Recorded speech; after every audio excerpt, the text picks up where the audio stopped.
네, 뭐 자꾸 낀가 주냐고 물어보시는데 윈도우 11 낀가 드린다고 박스에 넣어드리고 그리고 저 이게 터치 스크린이에요. 17인치인데 네, 무슨 패드 필요 없습니다 이제는. 그러네요. 네, 그냥 요 터치 스크린 참 여러분 진짜 아이고 178만 원 45대 딱 3시간 드립니다. 자 그러면 우리 박병창 이사님과 함께 오늘 시장 이야기 나눠보겠습니다. 어서 오십시오. 어서 오세요. 네, 안녕하십니까. 네, 반갑습니다. 자, 우리 잘 돼야 됩니다. 우리나라. 그러니까요. 이번 주 오늘 금요일인데 이번 주에 이런 사태가 벌어진 거잖아요. 네. 근데 또 지금 굉장히 급박한 상황인데도 별로 그냥 잊어버리는 것 같아요. 그냥 하루 이틀 만에 왜 이래요? 왜 이러는 건지 모르겠습니다. 그 충격에 이제 우리 국민들이 많이 좀 내성 내지는 하여튼 워낙 이제 뭐 맷집이라고 해야 되나? 많이 맞으면 웬만큼 맞는 건 이제 버틸 수 있잖아요. 네. 그러니까 사람은 이기적 유전자를 갖고 있다고 하잖아요. 예. 그러니까 본인한테 피해가 오지 않거나 체감적이지 않으면은 뭐 어떻게 됐든 이런 생각들이 좀 있는 것 같아요. 근데 이거는 체감으로 받아들여야 되는 거죠. 네. 이번 문제는. 네. 근데 우리는 주식시장에 있잖아요. 음. 그러니까 그 체감이 어마어마한 거죠, 우리는. 그렇죠. 주식시장 안에 있는 사람들은 전 세계 저기 먼 국가에 지진이 하나 나고 거기서 쿠데타 하나 나고 이것도 네. 우리 주식시장에 영향을 주는 건데 우리나라에서 벌어진 일들이기 때문에 우리 시장은 굉장히 체감을 느끼고 있고 그걸 굉장히 예민하게 받아들이는 투자자의 입장에서는 이거 안 된다. 우리 시장 진짜 뭐 여태까지 어떻든 여기 있었는데 안 된다라고 해서 계속 빠져나가고 이런 거죠. 그날 코인 시장에서 일어났다는 게 대표적인 거지 않습니까? 네. 코인이나 뭐 금융시장에서 전혀 모르는 사람들도 그날 코인이 1억 3천에 있던 게 8,800만까지 떨어지면서 막 팔았다는 얘기를 듣고 왜? 뭐 이렇게 코인을 사야 되는 거 아니야? 네. 그 이제 그 얼마나 불안한 마음이었을까요? 이제 그렇게 예민하게 반응 또는 생각하는 사람들이 시장에서는 지금 많이 떠나고 있는 그런 상황에 있습니다. 그리고 그렇지 않은 분들의 입장에서도 너무 불안한 거죠. 지금 상황이. 그러니까 뭘까 걱정과 우려 속에서 시장을 바라보고 있는 거고요. 네. 이제 롱텀 펀드나 아니면은 이제 이런 경험이 있었던 진짜 강심장 또는 롱텀 펀드 이런 분들은 이런 항상 위기가 왔을 때 네. 저가 매수의 기회가 있지 않았나라고 해서 저가 매수는 좀 보여요. 저가 매수하는 거는 이제 보입니다. 가장 대표적으로 연기금은 11월 내내 샀는데 어제도 샀습니다. 연기금은 저가 매수를 좀 하고 있는 그런 상황이에요. 네. 그러니까 그런 펀드들의 저가 매수 이런 부분이 있고 개인 투자자들은 지금 상당 부분 시장에서 떠나는 모습을 많이 보여주고 있습니다. 그러니까 얼마나 시장 이번 사태에 대해서 체감하느냐에 따라서 또는 예민하게 반응하느냐에 따라서 시장에 대한 대하는 태도가 상당히 많이 다르다. 그렇게 좀 보여집니다. 네. 어제 미국 시장은 소폭 하락했습니다. 진짜 소폭이네요. 예, 소폭 진짜 소폭 별거 없고요. 근데 이제 엔비디아가 약보합으로 잘 버텨줬는데 다른 쪽이 좀 하락을 해서 어제 필라델피아 반도체 지수가 좀 비교적 큰 폭으로 하락을 했는데 근데 어제 우리 시장은 반도체만 올랐거든요. 예전에는 미국 시장, 우리 시장이 섹터별로 연동하는 면이 있었잖아요. 지금은 뭐 완전히 우리 시장 자체가 전 세계 글로벌 시장에서 뭐랄까요 뒤처지거나 아니면은 외톨이가 되는 그 이후에는 섹터별로 움직이는 것들도 굉장히 좀 다르게 움직이는 그런 모습을 좀 나타내고 있습니다. 네. 여튼 어제는 미국은 반대주가 좀 빠졌고요. 오펙이 감산 기간을 연장한다라고 했는데 요 내용보다도요. 요 발표보다도 내용이 중요한데 이렇게 봅니다. 내년도의 글로벌 경기 둔화에 대해서 얘기를 했고 그리고 트럼프 2기 정부에서 증산할 것이다에 대한 대비로 이렇게 얘기를 하는 거예요. 그러니까 이게 포인트예요. 경기 둔화와 트럼프에서 증산 가능성이 있다라는 부분들을 이제 키를 보고서 가야 된다. 이렇게 말씀드리겠고요. TSMC는 어제 이 와중에 반도체가 다 빠지는 동안에 1.8% 상승했는데요. 내년 초에 이제 얼마 안 남았잖아요. 네. 블랙웰 생산을 위해서 시작하기 위해서 지금 준비 중이다. 이렇게 얘기를 좀 했습니다. 그러면서 올랐고요. 그리고 그래서 엔비디아도 이제 상대적으로 좀 덜 빠진 걸로 좀 보여집니다. 그리고 테슬라는 로보틱스가 내년에 가속화될 거라고 모두 다 일반적인 상식선에도 그렇게 생각이 좀 되잖아요. 네. 그리고 또 열심히 이쪽에서 지금 하고 있고요. 그런데 이런 내용들을 위해서 BOA에서 목표 주가 상향을 했습니다. 그래서 어제 테슬라는 약 3.2% 올랐습니다. 다른 부분들은 지표들은 크게 움직임은 사실 없었는데요. 우리 원화가 우리 국내적인 이유로 인해서 상대적으로 약세를 보이는 그런 모습을 나타냈습니다. 어제 우리 시장 코스피 0.9% 하락, 코스닥이 0.9% 하락했습니다. 2,441포인트에 갔고요. 이번 사태에 비해서 완전 폭락하거나 이런 부분은 아니에요. 왜냐하면 2,441포인트는 직전의 저점을 깨고 있는 건 아닙니다. 네. 일단 직전 저점 깨고 막 장대봉 나고 막 이럴 거를 걱정을 하는 건데 그 부분은 아닌데 불확실성이 계속 남아있는 상태이기 때문에 오히려 지지부진 해가면서 이게 질질 내려가는 그런 상황이 걱정하는 거예요. 시장 참여자들은. 그래서 빨리 매듭이 지어줬으면 하는 결과가 나와줬으면 하는 이런 생각들을 지금 하고 있는 그런 상황입니다. 네. 어제 플러스 0.3% 소폭 상승 출발했는데 장중에는 그냥 그 상태에서 그대로 있었어요. 근데 오후 2시 이후에 외국인들이 선물 매도를 계속 하더라고요. 근데 희한한 게 종가의 매수로 또 다 바뀌었어요. 그래서 어제 비차익 프로그램 매도가 3천억 정도 있었고요. 외국인들은 3,100억 정도 매도가 있었습니다. 기관들은 562억 순매수인데요. 어제 연기금이 1,577억 순매수였습니다. 작은 규모는 아니죠. 순매수이기 때문에. 그래서 저가 매수는 있는 것이라 이렇게 보여지겠고요. 그리고 어제 굉장히 특이했던 점 하나는 어제 이게 지금 올랐다가 상승폭을 줄인 건데요. 삼성전자가 1.1%, IC하이닉스가 2.98, 그러니까 3% 반등을 했습니다. 그러면서 반도체 장비 부품주가 일제히 다 상승을 했어요. 그래서 오전에 아침에는 강했던 겁니다. 시장이 비교적. 그리고 종목별로는 한 15%에서 20% 뜬 종목들이 꽤 있었습니다. 반도체 장비 부품에서. 네. 그다음 뭐 이유를 댄 거는 뭐냐면 이쪽에 워낙 센티멘트도 안 좋고 향후 내년에 전망이 안 좋다는 얘기를 계속하면서 계속 빠졌잖아요. 네. 근데 이제 수출 데이터나 이런 거 보면은 장비 부품주들이 좋아요.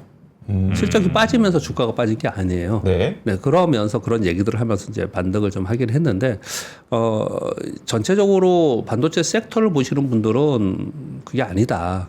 요번에 좋은 거는 내년도에 트럼프 이기 전에 소위 밀어내기 또는 네. 중국의 사재기 이런 부분들 때문에 이제 이렇게 늘어난 거다라고 하면서 걱정을 하는 거죠. 네. 그러면서 주가가 많이 빠졌지 않습니까?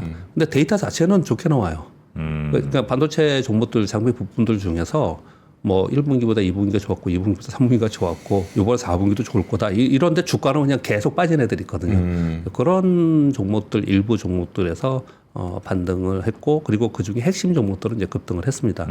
제가 엊그저께 말씀드렸다시피 왜 뜬금없이 한번 강세를 보인 적이 있었지 않습니까? 네. 언제입니까? 월요일인가 화요일인가 그랬지 않습니까? 네. 근데 이제 화요일날 그랬던 것 같으네요. 그래서 그때 이렇게 반도체가 만약에 쫙 올라왔잖아요. 근데 어제 가장 셌던 종목 있잖아요. 네. 앞으로는 그것만 해야 되는 거예요. 그 종목에 관심 내년에 그것만 계속 지켜보고 있어야 되는 거예요. 셌더네. 네, 셌던. 네. 단기가 아니라 네. 꽤 오랜 기간 동안 아니 그랬동안 빠졌다 하더라도 네네. 그 다음에 다시 반도체가 어느 정도 오르면 걔네들 주도로 오를 가능성이 있으니까 네. 그게 더 중요합니다. 지금 상황에서는.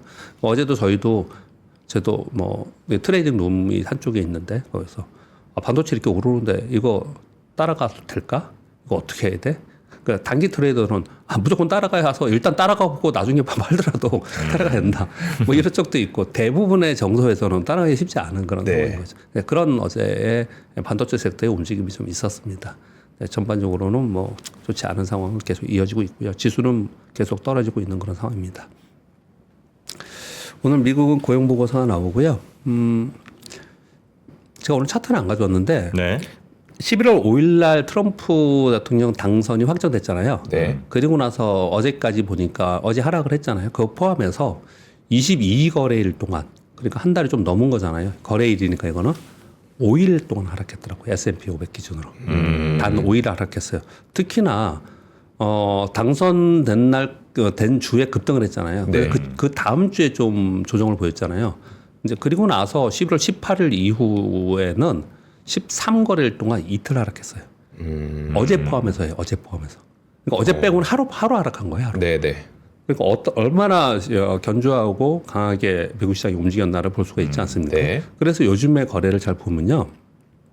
거래량도 감소하고 변동성도 좀 축소되는 그런 모습을 나타내고 있어요. 그래서 미국 시장의 지수 자체에 대해서는 저도 이제 간간히 어저께도 차트를 보여드렸잖아요. 간간히 보여드리는데 좋은 거 오케이 인정. 또 트럼프이기에 트럼프 대통령으로 인해서 미국 예외주의 우선주의 오케이 인정. 뭐 이런 부분들을 다 인정을 하는데 올해 이렇게까지 폭등한 상황에서 작년에도 굉장히 좋았거든요. 네. 올해 또 폭등을 했단 말이에요. 특히 종목들은 폭등을 했단 말이에요. 이게 내년에 계속 이어질까? 그렇게 생각하는 건 좀 아니지 않냐. 이런 얘기들이 솔솔 나오는 연말에. 그런 흐름들이 좀 있어요. 그래서 보면은 이제 거래량도 많이 감소하고 변동성도 좀 축소되는 상황에서 여전히 강한 건 인정하지만 여기서 공격적으로 매수세에 들어가서 뭐 이렇게 해야 되는 그런 상황이냐에 대해서는 다들 약간씩은 주저하는 그런 흐름의 모습이 좀 나타나고 있다. 네, 미국 시장은 좀 그런 거로 보여지고요. 다음 주에는 ECB 통화정책회의가 제일 중요합니다. 금리 인하를 지금 예고하고 있는 그런 상황인 거고요. 우리나라는 이걸 원래 안 쓰려고 그랬는데 미국을 얘기하다 보니까 우리나라 그냥 제가 이렇게 이걸 카피해갖고 그대로 한번 해가지고 한번 세봤어요. 네. 11월 5일 트럼프 당선 후에 22거래일 동안 우리나라는 봤더니 9일 상승했더라고요. 그러니까 상승은 또 작고 그리고 내려올 때는 또 많이 내려오고 그래서 우리 시장은 반대의 모습을 보였다는 거고요. 전국 불확실성이 있기 때문에 아까 서두에 말씀드린 것처럼 투자 심리는 여전히 계속 지속된 상황입니다. 어떤 것이든지 정치권의 이 결론이 나기를 좀 바라는 거고요. 그 부분에 대해서는 일단 시장의 측면에서는 우리가 어떤 것이 옳다 그르다를 개인적인 의견들을 다 내긴 하지 않습니까? 우리 이런 거 있지 않습니까? 정치적인 개인적인 의견 없이 나는 중립이야. 나는 그래서 객관적으로 얘기하는데 그게 제일 나쁜 거예요. 그런 사람이 어디 있습니까? 그건 거짓말이고, 네. 거짓말이고 대부분 얘기를 안 하거나 정치 방송에서는 하겠죠. 근데 개인적으로 그런 얘기는 안 하고 다들 생각을 갖고 있는 거죠. 그런데 이제 시장에서 바라보는 거는 성향은 개인적인 성향은 분명히 있지만 시장에서 바라보는 거는 결론이 나기를 바라는 걸 얘기하는 거예요. 네. 결론이 나기를. 근데 그게 길어지면 길어질수록 불확실성이 더 커지고 그래서 지금 뭐 토요일 날 투표하지 않습니까? 네. 그 부분이 어떤 결론이 나느냐에 따라서 다음 주에 굉장히 많이 바뀔 거라고 생각이 듭니다. 예, 굉장히 중요한 부분이고요. 표결 결과에 따라서. 예. 그리고 뭐 거의 뭐 천지 차이일 수도 있다. 저는 그렇게까지 생각을 합니다. 그러니까 시장이 불확실성으로 갈 거냐 아니면 매듭질 거냐 뭐 이런 차이가 있을 수도 있다고 생각을 하고요. 그리고 이제 다음 주에는 사실은 다음 주에가 우리 12월 둘째 주 목요일 선물옵션 동시만기거든요. 네. 1년 중에 동시만기에 가장 중요한 1년에 동시만기 4번뿐이 없잖아요. 네. 가장 중요한 동시만기가 12월 동시만기예요. 그래서 무지하게 중요한 거거든요. 네. 근데 이번에 우리 이번 사태로 인해서 이게 이 중요성이 떨어진 거예요. 근데 내부의 수급에서는 이게 제일 중요합니다. 제일 중요합니다. 그러니까 시장이 방향을 바꾸는 동시만기가 있는데 제일 중요한 게 12월이고 그 다음에 네. 3월이거든요. 내버분이 없으니까 뭐 비슷비슷한데 네. 보통 12월이 제일 중요하고 그 다음에 3월이에요. 12월에 중요한 이유는 연간의 포지션을 가지고 있었지 않습니까? 네. 이 포지션이 매도 포지션을 계속 가지고 있던 매수 포지션을 가지고 있던 어떤 포지션들이 내년도의 전략을 가지고 다시 만든단 말이에요. 네. 그래서 굉장히 중요합니다. 그래서 내부 수급 쪽으로는 동시만기 영향권으로 이제 들어간 거예요. 그런데 이제 외부 충격이 이제 우리 정치권, 네. 네, 뉴스 뭐 이런 외부 충격이 이제 더 강하게 오면은 이거 묻힐지 모르겠지만 일반적인 경우에는 동시만기가 가장 큰 영향을 준다라는 걸 좀 말씀을 드리겠고요. 이 동시만기 다음 날이 곧바로 또 코스피백 150에 뭐 편입하고 편출하고 이런 것들이 있어요. 리밸런싱이 네. 있어요. 그러니까 여러 가지 면에서 다음 주에는 수급적으로 굉장히 중요한 그런 한 주에 있습니다. 네. 뉴스를 좀 말씀드리면요. 먼저 2번부터 말씀을 좀 드리면 2번, 3번 먼저 말씀드리면 어제 이제 간담회가 있었다고 아까 공 기자님이 전해주잖아요. 근데 그 아주 우리 시장에 관심을 갖는 부분만 말씀을 좀 드리면 계엄 사태가 성장 경로를 바꿀 정도의 영향은 아니다. 그보다는 트럼프 2기 정부의 경제 정책이나 경쟁국과의 관계가 더 중요하다. 불확실성이 증가했지만 정치 프로세스와 경제 프로세스는 분리될 수 있다. 환율은 시간을 두고 천천히 내려갈 것으로 보고 관계 단가고 충분히 대비하고 있다. 이런 간담회를 좀 했습니다. 네. 그리고 이제 그 내용을 아까 공 기자님 좀 전해주셨고요. 그런 가운데 한국은행이 어제 RP 매입을 하루에 10.8조 정도 했다고 합니다. 1차로 2주간 매입할 거고요. 상황에 따라 기한 연장을 한다는데 이 규모가 어마어마한 겁니다. 그래서 사실상 무제한 유동성 공급을 좀 하고 있는 그런 상황이에요. 그래서 네. 이쪽에 경제적인 측면에 있는 쪽에서는 정치가 경제에 영향을 주면서 지금 길어지면 길수록 더 큰 영향을 줄 거고 영향을 네. 줄 거 아닙니까? 이제 이걸 막아내기 위해서 이런 지금 정책을 지금 해나가고 있는 그런 상황이에요. 그래서 이건 역시도 경제 플러스와 정치 플러스는 뭐 분리될 수 있다라고 언급은 했지만 길어지면 길을수록 그렇지 않은 거고 그리고 이게 영향이 전혀 없는 게 아니니까 당연히 이렇게 무제한 유동성 공급하고 굉장히 긴박하게 네. 지금 진행을 하고 있는 거지 않습니까? 네, 그런 가운데 이제 일본 뉴스를 먼저 일본 뉴스를 다음에 말씀드리면 지금 금속노조에서 파업을 지금 하고 있어요. 이유는 이제 윤 대통령 퇴진 요구를 하면서 파업을 좀 하고 있는 상황입니다. 네네. 저도 이거를 전해드릴까 막 그랬었는데 공시가 나왔어요. 공정공시가 아예 나왔기 때문에 기업들의 공정공시. 예. 네. 특히 현대차에서 공정공시가 나왔습니다. 5일에서 6일간 이틀간 4시간 부분 파업을 한다는 거. GM도 똑같이 하고 기아도 하고 금속노조 산하에 있는 기업들이 이제 내용의 이제 보도에는 왜 보도도 보면 기사들도 보수적 성향의 기사들이 있고 좀 아닌 것도 있고 그렇잖아요. 네. 그런데 기사의 제목들은 정치 파업이다. 뭐 이렇게 좀 쓰긴 하는데 뭐 어떻든 간에 팩트는 일단 우리나라 노조에서 민노총 산하의 노조에서 이번 이 정치권과 연계해서 행동들을 좀 하고 있는 그런 상황이다는 걸 전해드리는 겁니다. 근데 이거는 우리 경제에 영향을 주는 거지 않습니까? 그렇죠. 그 경제에 영향하고 전혀 벗어날 수 있는 부분은 좀 아니에요. 네. 근데 이제 이창용 한국은행 총재의 입장에서는 이렇게 발언하는 게 맞다라고 생각하고 또 과거에 이 경험이 많았던 사람들의 입장에서는 그렇게 됐었어요. 그렇게 됐었습니다. 이런 이벤트가 전체적인 경기가 우리가 계속 안 좋았잖아요. 네. 안 좋은 게 이거 끝나고 나서 뭐 좋아지느냐 뭐 이런 부분이 아니라는 거예요. 좋았던 게 뭐 나빠지거나 이런 부분은 아니라는 거죠. 아까 우리 제가 봤는데 정프로님이 2016년도 비교하는 사람 되게 많은데 저도 네. 이제 언급을 드렸습니다. 네. 2016년도에 이제 탄핵된 이후에 2016년 12월부터 2017년 12월까지 상승을 했고 시장이 그리고 2017년 3월에 헌재에서 탄핵 결의를 했음에도 불구하고 그때 계속 상승을 했어요. 네. 근데 그때는 반도체 피크였습니다. 그래서 우리나라 지수가 역사적 신고 지수를 찍는 경기가 좋은 상황이었어요. 네. 그러니까 그것만 보더라도 경기 사이클이 더 중요하다라는 거예요. 이거보다도 이 이벤트보다도 그게 더 중요하다라는 거죠. 네. 그래서 이런 얘기를 하는 거예요. 지금 우리나라 경제적인 요 사태보다도 트럼프 2기 정부 경제 정책이나 경제 국가의 관계가 더 중요하다. 네. 그렇게 이 경제 쪽에 있는 사람들은 그렇게 많이 바라보고 있다라는 거죠. 그리고 애플이 엔비디아 대안으로 아마존 AI 칩을 채택했다라는 CNBC 뉴스가 있었는데 이게 무슨 말인지 더 이해를 왜냐하면 아마존도 엔비디아 거 쓰잖아요. 그렇죠. 네. 쓰잖아요. 근데 뭐 이게 무슨 말이냐 이런 거 뭐냐면요. 엔비디아에서도 AI 칩이 있어요 따로. 그 HBM 말고. 네.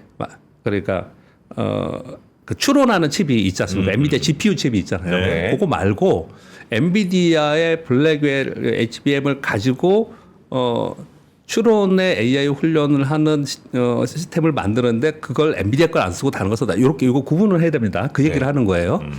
애플이 인텔리전스 모델 훈련과 검색 서비스에 아마존 칩을 사용한다. 이건 뭐 그럴 수밖에 없었다고 생각도 들어요. 왜냐하면 애플은 아마존 웹 서비스를 이용해가지고 그동안에 10년 이상 계속 썼어요. 아주 긴밀한 관계였습니다. 네. 네, 그러니까 당연히 뭐 요걸 쓰는 거다 이렇게 볼 수도 모르지만 지금 세상이 많이 바뀌었으니까 엔비디아 거 쓸 수도 있는 거잖아요. 네. 그럼에도 불구하고 최근 아마존이 개발한 AI 칩 트레이니엄 2 요 칩을 활용해서 추론을 훈련을 하고 인텔리전스 모델에 애플은 아마존 칩을 채택을 한다. 요 얘기를 했거든요. 이건 이제 왜 중요하게 좀 생각을 많이 하냐면요. 지금은 하드웨어 쪽에 있는 그 엔비디아의 HBM과 호퍼와 블랙웰 요걸 계속 얘기하는 거잖아요. 그다음에 이제 루비 나올고 이런 네. 얘기를 하지 않습니까? 근데 이제 결국 그걸 이용해서 뭘 할 거냐는 거잖아요. 근데 엔비디아도 계속 그걸 지금 진행을 하는 거예요. 그래서 AI 헬스케어도 뭐 보고 로봇도 보고 막 이제 그런 걸 하는 거 아닙니까? 네. 근데 그걸 누가 할 거냐, 어떤 걸 할 거냐 굉장히 중요한 건데요. 이제 그래서 이제 요 표는 그냥 참고로 가져왔습니다. 설명은 안 드릴게요. 엔비디아도 있고 인텔도 있고 AMD도 있고 구글도 있고 아마 얘는 다 하고 있는 거예요. AI 추론을 다 하고 있는 거예요. 추론 시스템을 다 만들고 있다라는 얘기예요. 저게 다 일정인 거죠? 예, 일정인데 왜 이게 네. 뭐냐? 엔비디아가 얼마나 빠른가를 보여주고 있는 거예요. 남들은 더 늦게 오고 있고 연도별로 여기 보면 연도하고 분기가 나와 있고 지금 현재 기술력이 여기 지금 나와 있는 거거든요. 네. 얼마나 빠른 속도로 하고 있는가를 지금 보여주는 건데요. 참고로 제가 가져왔고요. 네. 근데 이제 이런 얘기를 하는 이유는 그러면 결국은 하드웨어를 다 갖춘 이런 빅테크들이 자체적인 시스템들을 이제 구축을 하고 그러면 그 이후에는 그 경쟁에 들어가는 거죠. 그 경쟁에 네. 그런 얘기들을 좀 하고 있다라는 거고 물론 어제 제가 말씀드렸지만 제순왕 CEO는 야, 너는 웃기지 마. 웃기지 마. 하드웨어가 더 중요해. 우리의 하드웨어가 혁신의 혁신을 거듭할 거야. 그것이 중요한 거야. 뭐 이런 네. 얘기를 좀 어떻게 하고 있는 상황입니다. 삼성이 반도체 위기를 맞으면서 바이오 헬스케어에 집중하지 않겠냐 요 얘기들이 지금 우리 설경제에 어제 뉴스 나왔는데 우리 여의도에서는 요 얘기 되게 많이 나옵니다. 그래요? 여의도에서 얘기 많이 나와요. 고한승 바이오앱스 사장이 한 10년 넘게 바이오앱스 사장이었습니다. 네. 그쪽 바이오를 끌고 갔었는데 어제 요번에 미래사업기획단장으로 임명이 됐어요. 그래서 바이오 쪽을 예전에는 캐시카우나 이런 쪽으로만 봤는데 그럼 내 흩어진 바이오 헬스케어가 이제 협업을 하거나 또는 이 자금을 가지고 M&A나 이런 걸 통해서 왜냐하면 업력이 없으니까 네네. 신약 개발에까지 나서지 않을까라고 추정을 좀 하는데요. 우리 요거는 이제 기사이고요. 우리 여의도의 우리 트레이더들은 어떻게 생각하냐면요. 네.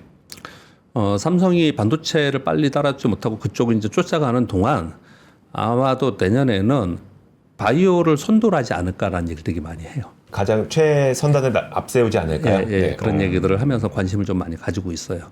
그래서 내년도에 삼성에 있는 바이오 헬스케어 뭐 삼성 바이오로직스를 단정 짓는 건 아니고요. 네네. 전체적으로 바이오 시밀러와 CDMO는 내년도에 우리 관심의 섹터이다. 우리 그런 얘기를 되게 많이 합니다. 네네. 그런 얘기를 좀 전해드리겠습니다. 안 그래도 제가 지금 바이오 그 의약품 바이오 헬스 수출 예. 이 최근에 되게 잘 나오길래 그 부분을 좀 취재를 하고 있는데 예, 예. 전체적인 바이오 헬스 가운데에도 의료기기도 있고 맞습니다. 뭐 의약품도 있고 예, 예. 뭐 치과 임플란트도 있고 예, 예. 다양한 것들이 있잖아요.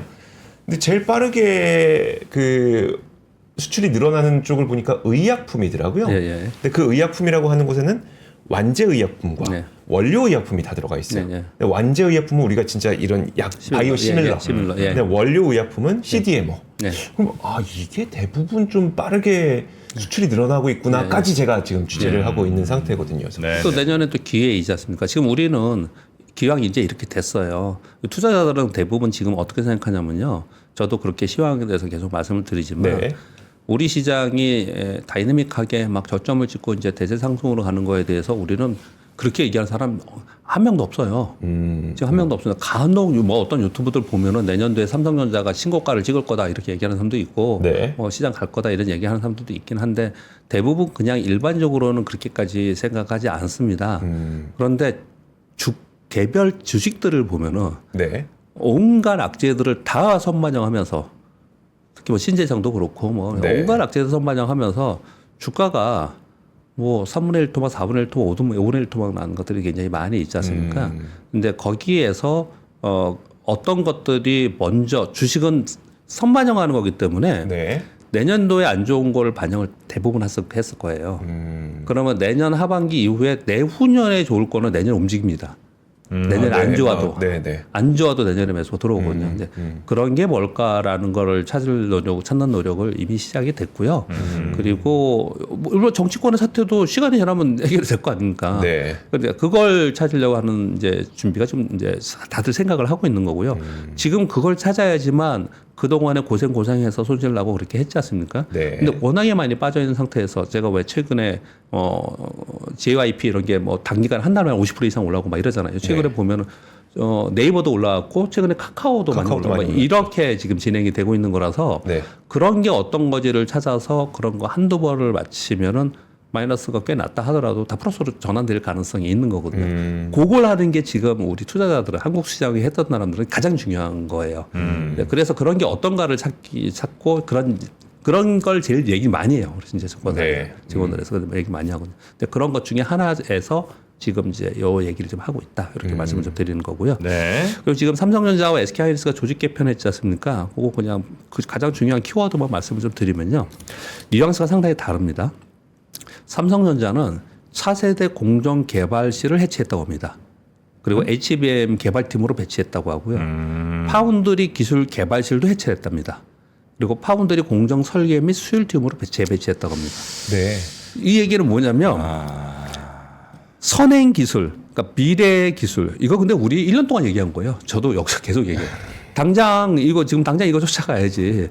맨날 뭐 3나노 얘기하고 2나노 얘기하고 있고 이거 안 된다. 네. 라는 거지 않습니까? 그런데 지금 딱 그 얘기를 하고 있는 것 같아요. 차세대 공정, 기술 개발실 이런 거 해체하고 선행 기술보다는 실질적 경쟁력 회복에 무게를 둔다. 그리고 AI 센터를 신설한다. 이렇게 하겠다. 이거 진짜 급한가 봐요. 진짜 급한 상황이 좀 된 거죠. 아 근데 지금껏 못 따라간다고 지금껏 빨리 보강하는 거는 뭐 네. 충분히 이해는 될 만하긴 한데 네. 그렇다고 차세대 기술을 네. 해체하는 거가 맞나 그래도? 그렇죠. 또 그런 생각도 들죠. 하면 그런 생각도 그럼 들죠. 계속 그럼 따라가기만 할 건 아닐 거 아니에요. 일단 이거부터 쫓아가야 된다고 생각했을 수도 뭐 있겠죠. 전략적 판단이 네, 전략적 되니까. 판단을 했을 수도 있겠죠. 네. 근데 진짜로 그렇게 해서 빨리 쫓아가겠다고 마음 먹으면 생각보다 빨리 쫓아갈 개연성이 있지 않습니까? 네. 네. 파워가 있으니 네. 기술 염력이라는 게 있지 않습니까? 네. 따라갈 수는 좀 있겠죠. 근데 이걸 지금 12월에 한 거예요. 12월에 한 거예요. 네. 근데 지금 이제 뉘앙스가 다르다는 설명을 좀 드리는 건 뭐냐면 여기 이제 미래에 대해서 약간 해체하고 당장 이제 우리 지금 닥친 거 빨리 쫓아가고 그 다음에 뭘 하더라 이렇게 좀 바뀐 거잖아요. SK하이닉스는요. SK하이닉스는 5개로 이제 구성을 했는데 AI 인프라, 미래기술연구원, 개발총괄, 양산총괄, 코퍼레이트 센터로 구성을 해서 서로 원팀이 돼서 뭐 의사소통 자유롭게 해서 빨리빨리 이제 쫓아가자. 요런 이제 뉘앙스, 그 길들이 어저께 나온 겁니다. 네. 그런 글들이 좀 나왔거든요. 이제 그 중에서 개발총괄과 양상총괄이 이제 신설됐다고 합니다. 그래서 SK 하이닉스의 어제 조직 개편의 그 뒤에 얘기들을 쭉 이렇게 보면은, 미래 기술에 대해서 우리가 더 빨리 선점하겠다. 그러니까 미래 기술의 얘기를 되게 많이 해요. SK에서. 네. 그렇게 얘기를 하고 있어요. 그래서 제가 되게 재밌게 또 그 기사를 봤는데 내용들은 좀 그렇습니다. 지금 현재 그러니까 뭔가 우리가 느낌에도 발등에 불 떨어진 기업과 지금은 잘하고 있는데 이제 앞으로를 계획하고 있는 기업의 차이가 조금 예. 이런 쪽에서 느껴지긴 하네요. 기사 그냥 계속 그대로 갖고 온 거예요. 여러분들 보시기다 그렇잖아요. 형이. 네, 그런 내용들이 좀 있었고요. 네. 그리고 2차 전지 뉴스들이 한 3가지가 있어서 한번 가져와 봤습니다. 한국기계연구원 정책보고서에서 이건 뭐 나중에 일이에요. 당장 일은 아니지만 2차 전지 장비 전망 보고서를 냈습니다. 내년도 2차 전지의 차세대 핵심 기술은 건식 공정과 전고체 배터리가 될 거다. 우리 뭐 일반적으로 생각하는 내용이 있는데 구체적인 내용들이 쭉 나왔고요. 전국 제조 비용이 17에서 30% 정도 비용 감소가 될 부분이 있다. 이렇게 얘기를 합니다. 최근에 제가 이제 전고체 배터리 관련된 뉴스도 한번 전해드린 적도 있었습니다. 그리고 건식 공정에 대해서 얘기들이 계속 나오고 있는 그런 상황입니다. 그래서 이 건식 공정은 테슬라에서도 하려고 하는 거예요. 아직까지 이게 완결된 이 기술이 아닙니다. 그래서 네. 그 부분에 대해서 얘기들이 좀 나오고 있거든요. 아까 SKC에서 유리기판 얘기를 네. 잘 했지 않습니까? 결국은 지금 굉장히 모두 다 힘들다고 하지만 이런 것들을 누가 해내느냐에 따라서 이제 내년은 달라지는 거예요.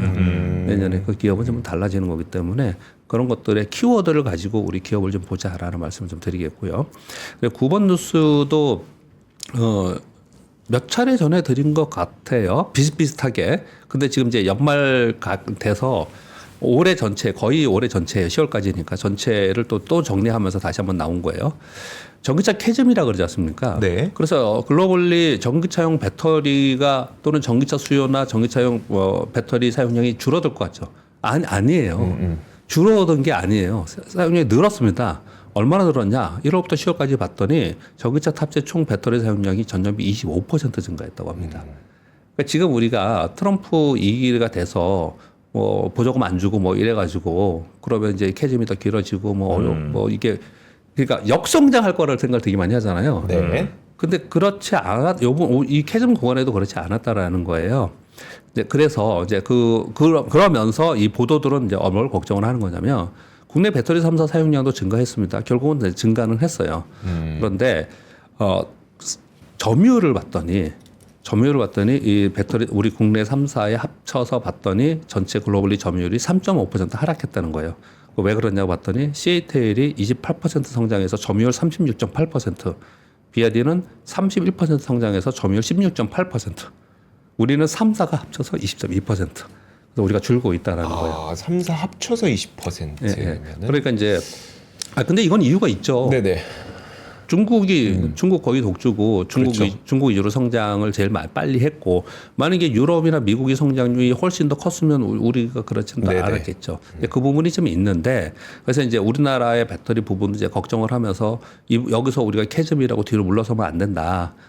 상당 부분 지원이나 정책적으로 지원이 있어야 된다. 이런 이제 보도는 그런 보도예요. 그런 보도인데 우리가 포인트에 잡아야 될 거는 이제 투자자 입장에서 저는 어떻게 생각하냐면은 이런 상황이라면 트럼프 2기에서 중국 배터리의 규제 또는 견제를 어떻게 하느냐에 달려있지 않나라는 거예요, 이게. 왜냐하면 10번 뉴스를 말씀드릴게요. 얼마 전에 그 GM과 LG 에너솔루션 합작법인에서 GM은 나가고 네. LG 에너솔이 그 인수하려고 한다. 인수한다고 그저께 전해드렸지 않습니까? 근데 이거 보시면요. LG 엔솔이 100% 자회사인 미시건 법인 이름은 안 써왔습니다. 미시건 법인이 있는데 유상증자 납입 연기를 했다는 거예요. 올해 말까지 하기로 했는데 2026년으로 납입 기간을 연기했다는. 이 얘기는 무슨 얘기입니까? 이 얘기는 올해까지 그 돈 넣어서 공장 건설하고 투자하려고 했는데 네. 2년 그 납입 기간을 2년 연기했다는 거는 지켜보겠다는 거잖아요. 네. 안 하겠다는 거예요. 한마디로 안 하겠다는 거예요. 투자를 연기했다는 거지 않습니까? 네네. 그러니까 이제 북미 상황에 따라 생산 설비 투자 늦을 수 있도록 조치한 거다 이렇게 지금 나오는 거죠. 뭐 보조금 받을지 안 받을지도 모르겠고 예. 뭐 불투명한 상황이 되면 기업들도 그렇게 쉽게 투자할 수가 없죠, 뭐. 그렇죠. 당연히. 근데 이게 중요한 포인트가 그거잖아요. 북미 상황에 따라 이렇게 써놨지만 무슨 상황이에요? 트럼프에 따라서 인 거잖아요. 트럼프 정책에 따라서인 거잖아요. 근데 그 트럼프 정책에 이게 되게 복잡해요. 트럼프 정책에 지금 보여드렸듯이 CATL하고 BYD하고 이렇게 그냥 급속 성장을 하고 있는데 네. 그러면 미국에서 여기의 시장 또는 이걸 중국에게 다 뺏기고 또는 중국이 미국으로 몰려 들어올 수 있도록 냅두겠냐? 상식적으로 그렇지 않을 가능성이 되게 있지 않습니까? 그렇죠. 그러면 당연히 이쪽에 규제 반도체 했듯이 네. 지금 우리 3대 성장을 글쎄 얘기하는 게 반도체, 바이오, 전기차예요. 네. 근데 반도체하고 바이오는 규제 지금 반도체를 하고 굉장히 세게 했고 네. 하고 있고 AI 쪽으로 그리고 지금 내년도에 우리가 바이오 시밀러 CDMO를 우리가 관심 있게 보는 이유는 중국 견제할 거다라고 그걸 생물보건법 이런 얘기를 했지 않습니까? 네. 그쪽이 있는데 그럼 이거를 그냥 둘 거냐? 이거는 아마도 이쪽에 어떤 방법으로든 규제가 있지 않겠냐라는 거예요. 거기에 따라서 우리 기업이 또 달라지겠죠. 네. 이 부분이 있고 첫 번째, 두 번째. 일론 머스크가 껴 있는 거잖아요. 일론 머스크가 이 사이에 껴 있는 겁니다. 그렇죠. 일론 머스크가 이 전기차와 배터리와 관련된 거는 다 중국하고 하고 있는 거거든요. 네. 근데 일론 머스크의 지금 입지의 상황을 봤을 때, 야, 그러면 우리한테 유리해야 될까? 어찌 보면 그냥 단순하게 이윤법적으로 보면 유리하게 될 수도 기대를 해볼 수도 좀 있잖아요. 네. 단순하게 보면. 근데 거기 일론 머스크가 껴 있어서 그러면 그 사이에서 일론 머스크가 어떤 역할을 할까? 그 부분 때문에 이게 우리가 어떤 정도의 수혜를 입든지 또는 어떤 부분은 또 피해이든지 이런 부분들이 너무너무 복잡한 상황인 거예요. 네. 그래서 제가 보기에는 전기차와 그리고 이제 특히 이제 배터리 이제 2차 전지 쪽은 일단 ESS는 내년에 성장이 되게 큽니다. 네. 그래서 이제 거기에 이제 투자를 집중적으로 원래 하려고 했던 거예요. 근데 그런 부분들이 좀 있었는데 요즘에 이제 여의도에서 이 얘기도 되게 많이 해서 잠깐 언급을 좀 드리면요. 사실 2차 전지가 최저점으로부터 단기간에 급등을 했고 급등한 곳으로부터 2023년 7월에 고점 찍었죠. 네. 네, 네. 1년만 됐어요. 1년 반요. 그리고 처음에 올라왔을 때로부터 2년이 됐습니다. 네. 그 캐즘이 얼마나 가느냐에 대해서 시장에서 굉장히 관심이 많았었던 거거든요. 근데 그런 가운데 트럼프가 실제로 취임을 하고 정책이 나올 거 아닙니까? 그 정책과 그리고 중국의 규제를 어떤 정책을 하느냐에 따라서 상당 부분 내년도에는 2차 전지에 여러 가지 지금은 일방적으로 안 좋다라고 했는데 네. 차별화가 되든지 상당 부분 그 영향을 많이 받지 않을까 어. 그렇게 많이 해석을 하는 것 같습니다. 네. 아, 배터리 아마 여전히 또 갖고 계신 분들 많이 계실 거예요. 못 그렇겠죠. 팔고. 네. 그분들 고민이 굉장히 좀 깊을 텐데 네, 잘 판단하시길 바라면서 오늘은 우리 박병창 이사님과 이 정도로 마무리하고요. 주말 지나서 월요일에 다시 뵙겠습니다. 네, 감사합니다. 고맙습니다. 감사합니다. 삶의 격을 높이는 9가지 지혜를 함께 나눕니다. 위즈덤 칼리지 시즌 2 영상 아래 링크를 클릭하시면 자세한 내용을 확인하실 수 있습니다.